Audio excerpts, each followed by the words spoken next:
Surya Narayan Hansda encounter वाला मामला और भी तूल पकड़ता जा रहा है। अभी इस वक्त की जो बड़ी खबर सामने आ रही है वो ये कि जेएलकेएम पार्टी के नेता, एक कद्दावर नेता के तौर पर जाने जाने वाले जो है वो देवेंद्र नाथ महतो जी राजभवन पहुंचे और राज्यपाल के समक्ष वो बातें रख दिए हैं जो अभी सूर्य नारायण हांसदा को लेकर के इनकाउंटर वाला मामला है। तो यहाँ पर जो है वो वार्ताएं हुई है और वो राजभवन पहुंचे थे। यहाँ पर फोटो में कहीं न कहीं देखने को मिला था कि जयराम मातो जी भी वो पहुंचे हुए हैं और जो है वो देवेंद्र नाथ महतो जी भी पहुंचे हुए हैं। अब जयराम मातो जी का हम थोड़ा-सा कन्फ्यूजन में हैं कि वो पहुंचे थे या नहीं पहुंचे थे, लेकिन देवेंद्र नाथ महतो जी पहुंचे हुए थे। राज्यपाल के समक्ष वो बातें रखें कि अभी जो हालिया दिनों में घटना जो घटी है गोड्डा के अंदर में गोड्डा पुलिस की जानिब से जो काम को अंजाम दिए गए हैं और एक शख्स का जो इनकाउंटर हुआ है एक नेता का, वो सवाल जो है वो कई तरीके से उठते नजर आ रहे हैं और सबसे पहले जांच पड़ताल जो है वो होनी चाहिए और सीबीआई जांच की लोग मांग कर रहे हैं। तो यहाँ पर दोस्तों देवेंद्र नाथ महतो जी पहुंच करके क्या क्या बातें रखी, उनका आखिर में क्या कुछ मकसद था, क्या बातें हुई, क्या वार्ताएं हुई सूर्य नारायण हांसदा को लेकर के, मैं आप लोगों के सामने वो वीडियो रखने वाला हूँ। वो राजभवन से बाहर निकल करके राज्यपाल से मिल करके क्या बातें हुई क्या नहीं हुई है, वो क्या कह रहे हैं, आप ये वीडियो को देखें। पहुंचे थे, क्या कुछ वार्ता हुई, मुलाकात की आपने, क्या कुछ वार्ता हुई? जैसा कि देख रहे हैं कि सूर्या हांसदा जी का जिस निर्मम हत्या किया गया, यह कृत्य आदिवासी अस्मिता को, लोकतांत्रिक व्यवस्था को, झारखंड हम्म के पुलिस प्रशासन के प्रति न्याय सुरक्षा के विश्वास पर जो है कि पूरी तरह खाई नजर आ रहा है, पूरा विश्वास टूटता नजर आ रहा है यह कृत्य से। चूंकि 10 अगस्त 2025 को ही उनका गिरफ्तारी सफेद हम्म लिबास में बाइक में आकर के प्रशासन कर चुका था, तो हम्म प्रशासन का नियम कानून संविधान के तहत उसका दायित्व क्या बनता है कि उसको जेल में पहुंचाएं, सुरक्षित तौर पर उसका जान का ख्याल रखें। लेकिन 11 अगस्त को उनका हत्या कर दिया जाता है एनकाउंटर के नाम से। यही हम अवगत कराए महामहिम राज्यपाल जी को कि एनकाउंटर हम्म फर्जी है, यह हत्या का शिकार हुआ है। और इस हत्या से जो है कि पूरे हम लोग जैसे आंदोलनकारी समेत झारखंड के लोग भयभीत है। पुलिस हम्म प्रशासन के प्रति जो है कि सुरक्षा न्याय की उम्मीद रखने वाले जनता का विश्वास टूटता जा रहा है। इसीलिए सही बात है, टूटता जा रहा है और सवाल उठा रहे हैं कि ऐसी चूक कैसे हो सकती है? आप जो है एक शख्स को ऐसे मार देते हैं और जिसमें से कई सवालें उठते नज़र आ रहे हैं, क्यों मारे, किस लिए मारे, बॉडी में दाग, पीछे से हमला होना चाहिए लेकिन आगे से हुआ है, वगैरह-वगैरह तमाम चीज़ें ऐसी है, जिसमें कई सवालें जो है वो उठते नज़र आ रहे हैं। ऐसा क्यों हुआ है?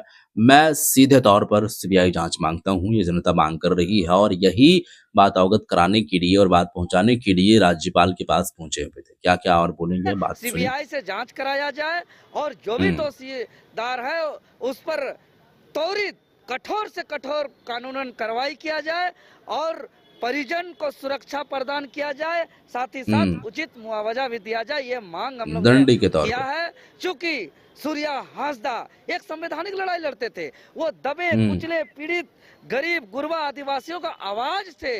सूर्या सही हांसदा है। जी 2010 में, 2014 में चुनाव लड़ चुके हैं, 2019 में चुनाव लड़ चुके हैं, 2024 में झारखंड लोकतांत्रिक क्रांतिकारी मोर्चा के प्रत्याशी हैं। जब संवैधानिक लड़ाई में, संवैधानिक महापर्व में, चुनाव में उन्होंने हिस्सा ले रखा है बार बार, तो उन्होंने संवैधानिक तरीके से लड़ाई को लड़ा है। लेकिन सही बात है, यहाँ पर कई ऐसे पार्टियों से विभिन्न पार्टियों से ये चुनाव लड़ चुके हैं, तो कहीं न कहीं सवाल ये उठती नज़र आ रही है कि ये पार्टी के लोग खामख़ा बिना जाँच किए, बिना जाँच पड़ताल किए टिकट दे देंगे।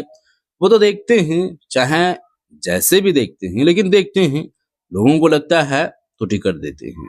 तो यहाँ पर कई तरीके की बातें हैं दोस्तों। एक जनता के लोकप्रियता को देखते हुए उसको फर्जी इनकाउंटर कर दिया गया है, वो हत्या के हुँ, शिकार हुए हैं। पूरा संपूर्ण प्रकरण का सीबीआई जांच होना ही चाहिए और हम लोग इस सीबीआई जांच जब तक नहीं होगी तब तक हम लोग इसको आगे उठाते रहेंगे। मामला को चलती सदन में माननीय विधायक जयराम महतो जी सरकार के संज्ञान में इस बात को लाएंगे और हम लोग सड़क पे इस आवाज को जोर शोर से उठाएंगे। राज्यपाल से क्या कुछ आश्वासन मिला? मामला को महामहिम राज्यपाल जी गंभीरता से लिया, ताजुब किए, आश्चर्यचकित हम्म, किए और बोले कि हम तो इस पे पहल करेंगे। हम्म, कहे कि 10 अगस्त को गिरफ्तारी और 11 अगस्त को एनकाउंटर, ये कैसे, ये कहा, ये तो बहुत बड़ा गंभीर प्रश्न है। इनका जवाब तो सरकार को देना ही होगा।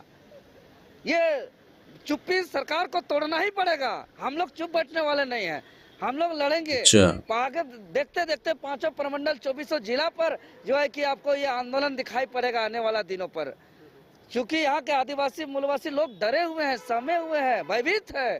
जेल कैंप का इसके आगे लिए का हमारे स्टेप क्या होगा? पूर्वज अलग राज का सपना नहीं देखा था। हाँ, यहाँ के गुरु जी शिबू ऐसी घटनाएं अगर होगी तो ऑब्वियस सी बात है लोग डरेंगे और आवाज थोड़ा सा बुलंद करने से और भी ज्यादा डरेंगे कि अगर ऐसा हम करेंगे तो हमारे साथ क्या होगा क्या नहीं होगा। लेकिन यहाँ पर जो चीजें चल रही है वो चीजों को आकलन करके और थोड़ा सा अगर जनता उस बात पर नजर रखने के लिए बोल रही हैं तो वो तमाम चीजों पर थोड़ा सा देखें और ये सब सारी जो चीजें चल रही है जो लोग डरे हुए हैं उस डर को उस खौफ को खत्म करें।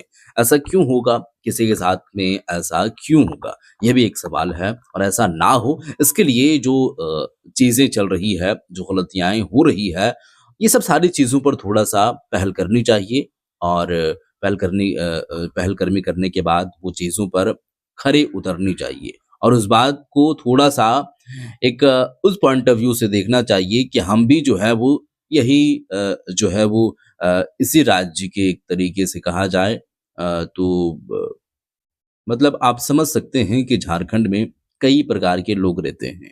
लेकिन यहाँ पर लोगों का एक तरीके से नज़रिया जो है, वो एक तरीके से एक्सपेक्टेशन जो किए हैं, वो उनको उस चीज़ का एक तरीके से लाभ नहीं मिल पा रहा है। लोग ज़ाहिर-सी बात है, ऑब्वियस सी बात है, आवाज़ उठाएँगे और ऐसा ना हो इसके लिए मज़ीद काम करनी चाहिए।